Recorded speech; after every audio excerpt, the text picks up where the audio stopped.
বলেন তো আপনি আমি এখনো কি হিজরত করেছি?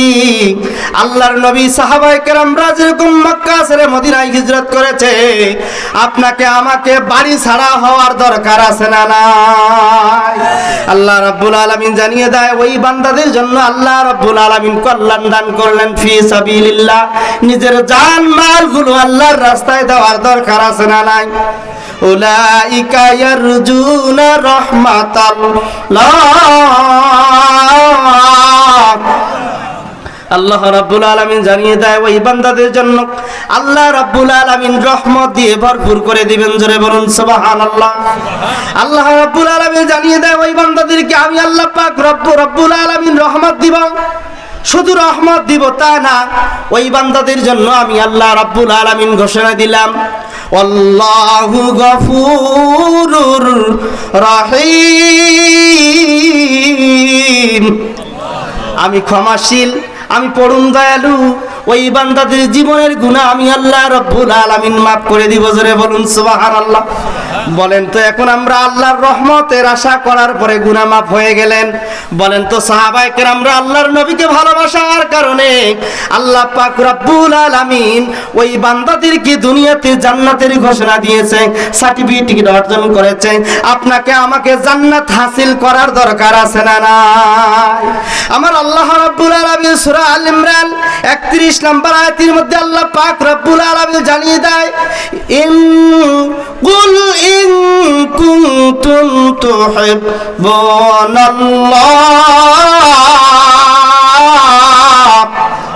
ফাত্তাবিউনি ইউহিব্বুকুমুল্লাহ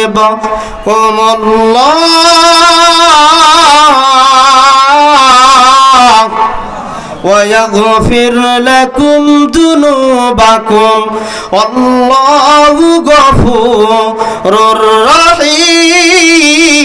رحيم। বলেন আল্লাহু আকবার। আল্লাহ রাব্বুল আলামিন জানিয়ে দেয় কুল, হ্যাঁ নবী বলে দাও, ইন কুনতুম তুহিব্বুনাল্লাহ, যারা আল্লাহকে ভালোবাসতে চায়। বলেন তো আমরা যারা তাফসীর শোনার জন্য এসেছি, আমরা সবাই কি আল্লাহকে ভালোবাসতে চাই? জোরে বলতে হবে, আমরা আল্লাহকে কি ভালোবাসতে চাই? আল্লাহ জানিয়ে দেয় ফাত্তাবিউনি, তারা যারা মুহাম্মদকে ভালোবাসে, মুহাম্মদকে অনুকরণ করে। বলেন তো আল্লাহর নবী মুহাম্মদ সাল্লাল্লাহু আলাইহি ওয়াসাল্লাম বদরের প্রান্তরে যুদ্ধ করেছে, আপনাকে আমাকে যুদ্ধ করার দরকার আছে না নাই? মুসলমান ভাইরা রে, আল্লাহর নবী দুজাহানের বাদশা খন্দকারে যুদ্ধই বদরের প্রান্তরে কারবালার ময়দানে আল্লাহর নবীর দান মোবারক শহীদ হয়েছে। আপনাকে আমাকে ইসলামী আন্দোলন করে আপনার তাজা রক্ত বাংলার জমিনে ঝরার দরকার আছে না নাই?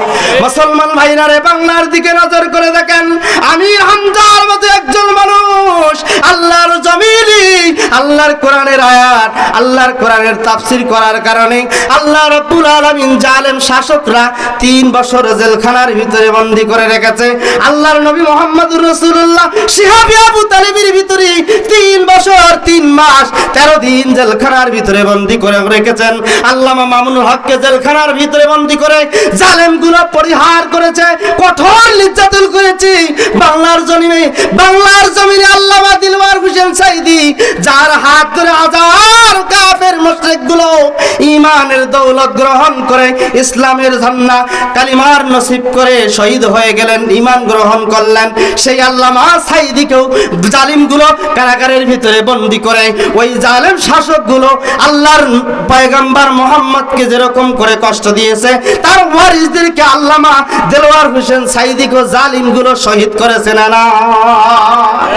মুসলমান ভাইরা রে, এখন দেখবেন আমির হামজার মতো মানুষ আল্লাহর জমিনে বদরগঞ্জে তারাগঞ্জে একটি মাহফিল হলেন, সেন্ট ছাড়িয়ে গেলেন। কারণ হলো ভালো ভালো যারা কোরআনের কথা বলবে তাদেরকে আল্লাহ রাব্বুল আলামিন যুগে যুগে জালেমদের পরিহার, জালেমগুলো জুলুম করে হক্কানি উলামায়ে কেরামদেরকে, নবীদেরকে এরকম করে পাগল বলা হয়েছে, জাদুকর বলা হয়েছে। হক্কানি উলামা যারা থাকবে, হকের কথা যারা বলবে, দ্বীনের কথা যারা বলবে, ইসলামের পথে যারা চলবে, ইসলামী আন্দোলন যারা করবে, তাদেরকেও জাদুকর বলবে, জঙ্গি বলবে, হামলা বলবে। কথা বলেন ঠিক না বা ঠিক? মুসলমানরা এখনো কিন্তু ঘরে থাকার দিন নয়।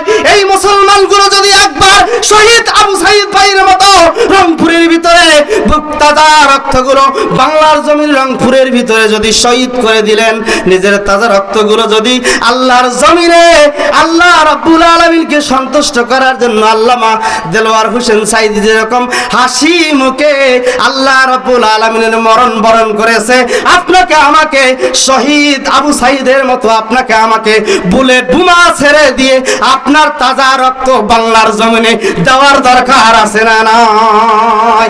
পাগড়ি মাথায় পাঞ্জাবি গায়ে দেখে যদি লোকে, অগ্রবাদী জঙ্গিবাদী বলে আমায় ডাকে। কথা বলেন ঠিক না বেটি? পাগড়ি মাথায় পাঞ্জাবি গায়ে দেখে যদি লোকে, অগ্রবাদী জঙ্গিবাদী বলে আমায় ডাকে। আমার দুঃখের সীমা নাই, আমি কি করি বুঝাই, আমার দুঃখের সীমা নাই, আমি কি করি বুঝাই। আলেমরা কেউ অগ্রবাদী জঙ্গিবাদী নয়, ঠিক না বেটি? আলেমরা কেউ অগ্রবাদী জঙ্গিবাদী নয়। পাগড়ি মাথায় পাঞ্জাবি গায়ে দেখে যদি লোকে, অগ্রবাদী জঙ্গিবাদী বলে আমায় ডাকে। আমার দুঃখের সীমা নাই, আমি কি করে বুঝাই।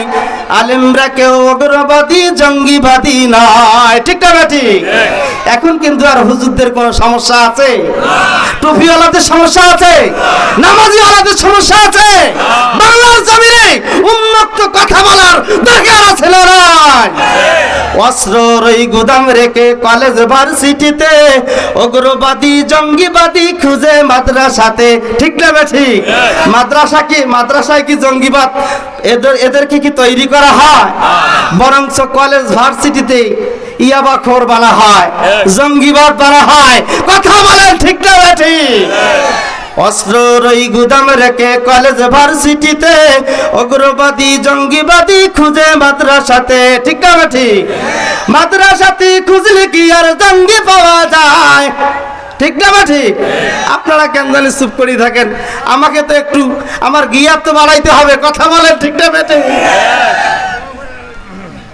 অগ্রবাদী জঙ্গিবাদী খুঁজে মাদ্রাসাতে, মাদ্রাসাতে খুঁজলে কি আর জঙ্গি পাওয়া যায়? আলেমরা কেউ অগ্রবাদী জঙ্গিবাদী নয়, আলেমরা কেউ অগ্রবাদী জঙ্গিবাদী নয়, ঠিক না ঠিক? মুসলমান